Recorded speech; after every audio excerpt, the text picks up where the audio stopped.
Hello everyone. In this lecture we are going to talk about the rise of fascism in the third decade of the 20th century after the First World War. But it's perhaps worth beginning by defining what exactly is fascism. Fascism, even in our society, is a word that is thrown around a lot. What are the characteristics of fascism? What makes someone a fascist? So fascism in general is support of a one-party totalitarian state, often centered around the idea of a strong political leader. And you'll see the reason the idea of a totalitarian leader is kind of important to fascism is, as I will explain in a moment, that in some ways fascism is marked not so much by what it stands for as so much what it stands against.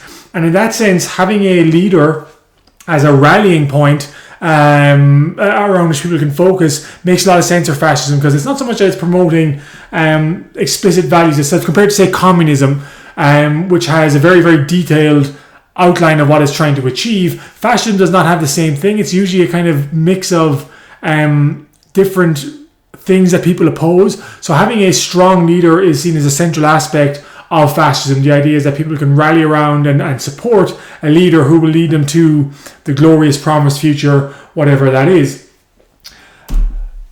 Some of the most notable characteristics of fascism is that it's opposed to democracy, it's opposed to representative government in general. It's also very, very hostile to communism and to the notion of class warfare. As I said, fascism you might call fascism an anti-ideology in some ways. That it's much easier to define fascism by what it's against as opposed to what it is actually in favor of. In Europe after the First World War, many of the democratic governments of Europe, some of them newly democratic, struggled to deal with the economic and political crises that emerged in the 1920s. This allowed fascists to say that the problem was democracy itself. Democracy was flawed. Democracy they associated with weakness, oftentimes with femininity, and wanted to replace it with what they saw as a more masculine, no nonsense leader in charge, abandoned democracy, dictatorship, basically. The reason they opposed class warfare, in particular, they believed that fascists placed a strong emphasis on the value of the nation, and they felt that class warfare was dividing the nation. It was creating disunity between people who, because of their common culture, their common national identity, should be united. Fascists tend to be strongly nationalistic.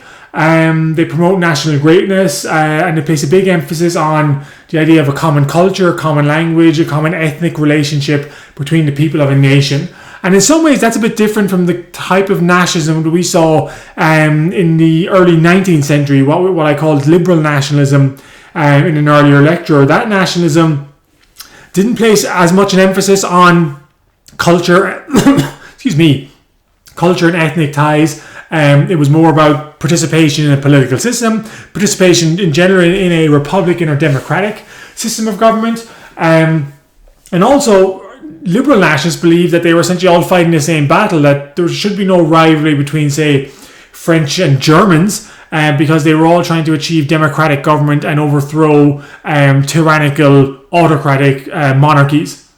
So fascism in some ways is it wasn't totally new. The strain of fascism or nationalism we see under fascism had existed in the late 19th century, but fascists place a greater emphasis on the idea of nations that don't collaborate together, in fact are in competition with one another, and which anyone who offers some kind of threat to the ethnic or cultural ties of the nation is seen as the enemy.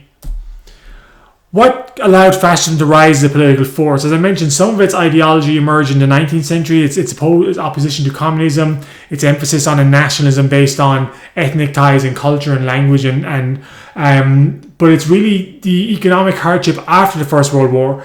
Naturally, the First World War was a financial disaster for most governments of Europe. As soldiers came back from the war, they were demobilized. That is, they lost their jobs as soldiers. And there was no jobs to replace them because a lot of European economies were struggling in a post-war recession. And for a lot of them, this made fascism kind of appealing, that it was offering solutions to the problems they faced in their day-to-day lives.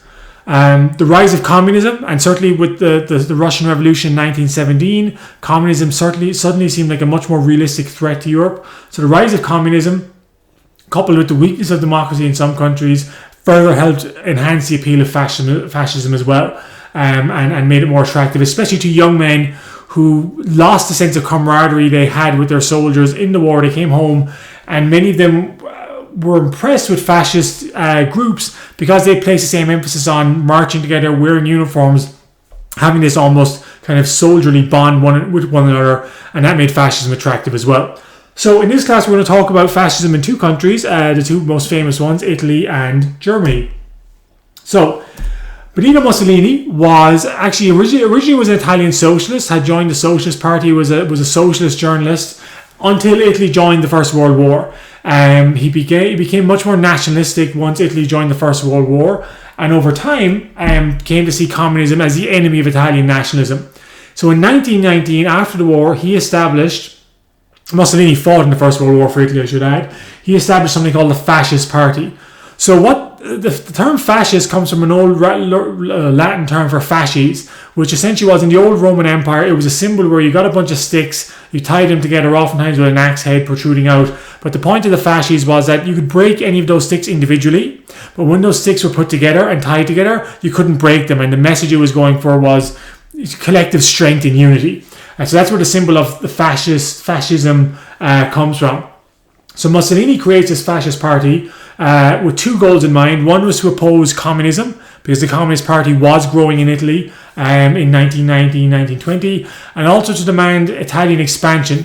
There were some small Italian communities along the Adriatic Sea in today what is the Balkan Peninsula, and Mussolini was insisting that those communities should be included as part of a greater Italy. So he's appealing to nationalism, he's appealing to anti-communist sentiment in order to promote fascism.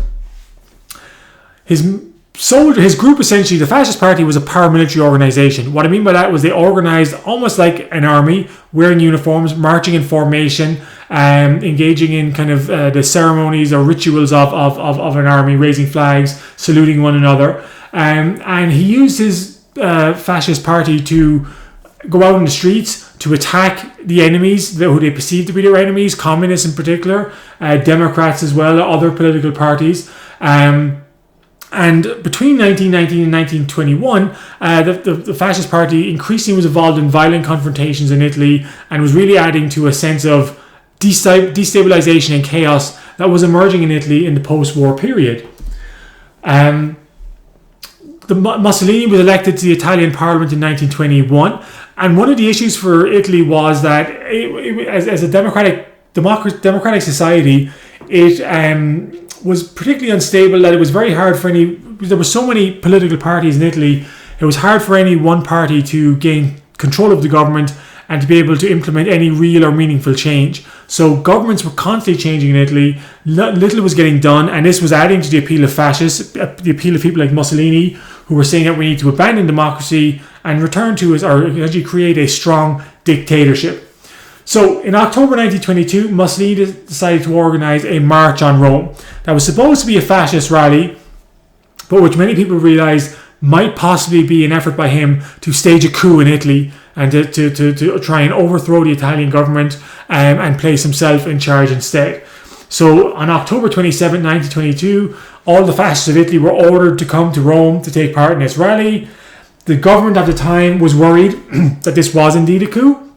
They asked the Italian king. Italy was a constitutional monarchy. They asked the Italian king, Victor Emmanuel III, to use the army to stop the march on Rome, to stop Mussolini, to use force if necessary to stop his actions. And the king thought about it and then decided not to. He was afraid it would create civil war and decided not to use the army against the fascists. As a result, the Italian cabinet, that is the executive branch of the Italian government, resigned. And the king decided to offer the job of prime minister to Mussolini instead. So it's worth bearing in mind the fascists were a pretty small political party at this stage, albeit a growing presence in Italy because of their activities on the street. And so when the king offered Mussolini the job of prime minister, it was a radical step. He hoped to try and stop Mussolini from attempting a coup and to try and civilize Mussolini. But what it ultimately did was give greater appeal to the fascists and made it seem that Mussolini was right, that he should be put in charge, and that would solve a lot of Italy's problems. So, when Mussolini was made prime minister, the fascist party was still a minority party within the Italian parliament. So how was he able to engineer the situation to create a dictatorship? So firstly, shortly after he came to power, he asked the king, allow me to be dictator for 1 year. And this, of course, was in the old tradition of the ancient Roman Empire. A dictator was someone who was often given substantial powers, but for a limited period. So in the very, very ancient Italian tradition, it wasn't necessarily a totally brand new idea. Mussolini asked the king for dictatorial powers for 1 year to bring order and stability to Italy. Then in 1924, he changed the Italian election laws, with the idea being that whichever party won the most seats would automatically be given 2/3 of the seats in parliament. And so what I mean by that is Italy had, at this stage, more than 10 political parties. So what Mussolini was basically saying was that perhaps the biggest party will only win 20% of the vote, but under this law, it will be granted 2/3 of the seats in the Italian parliament, a very substantial majority, to enable them to make effective governing measures. So this was done, and not surprisingly, in the next election, it was the Italian Fascist Party, even though they didn't get an out-and-out majority, but won the most number of seats compared to other parties, and suddenly were granted substantial power in the Italian parliament. Bit by bit, Mussolini continued to erode democracy in Italy. All political parties were outlawed in Italy in 1928, and in that same year, elections in general were simply abolished. And so it took Mussolini 6 years, but essentially he had created an Italian dictatorship over that time period, taking an Italian democratic system and converting it to a fascist dictatorship instead. Mussolini was notable in terms of his own effort to create a cult of personality around himself. He took the title Il Duce, the Duke, to kind of add to his kind of sense of grandeur, his sense of importance. He insisted that all Italian journalists, when they were writing about him in newspapers, when they used pronouns like his and him, they had to capitalize those words, just like you would with if you were referring to God. All Italian 18-year-olds had to swear an oath of loyalty to Mussolini. So on reaching the age of 18, they were expected to swear oaths of loyalty. And he was also very effective at using propaganda to win support for his regime.